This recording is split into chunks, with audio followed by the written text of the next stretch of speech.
working under George W. Bush, the son of George H.W. Bush. He was president. I was a commissioned officer, an advisor. I think I was at that time. Actually, I wasn't at that time, but I had a relationship, and we disagreed without being disagreeable. It gave me an opportunity to propose policy, and I got upset when Hurricane Katrina hit, said I can't come to another, cocktail party at the White House, so on and so forth. My folks are dying, and little old ladies are floating corpses in canals in Louisiana. I'm not blaming the president, I'm just saying I can't do it. They said, John, please come to the White House and propose something that you think we can do, because even the money that they sent digitally, people couldn't get, they didn't have bank accounts. Anyway, I proposed this, and the president said yes. Secretaries of the cabinets around the table said yes. And it took 8 months, 10 months to get this thing done. I threw my hands up. Ambassador Young cursed me out.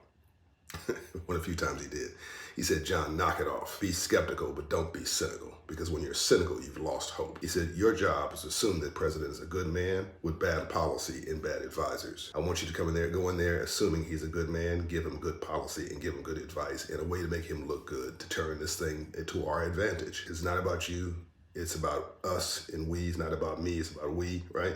So get back in there and get this thing done. So I did. I went back in, changed my attitude, changed my mind, because whether you believe you can, whether you believe you can't, you're right. I went back in and got a win. Got them to finalize this policy, made it the financial literacy the policy of the U.S. federal government. And we had a lot of successes. We worked that all the way through the Obama administration, where I served the President Bush and Obama. And it was teed up from my unofficial work advising President Bill Clinton. So I learned to work with everybody, right? To step over a mess and not in it, and to get results. And what we want are results. We've got to change our strategy and change our approach. You can't just do this anymore.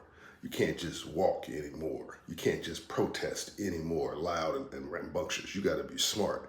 You got to work from the neck up to solve these things. So I commend those who put pressure on this guy who was wrong to do what was right. You never go wrong doing right. Remember, God is on your side. He sits on the throne, but he needs help from you and me to not do it wrong. Peace and light. John Hope.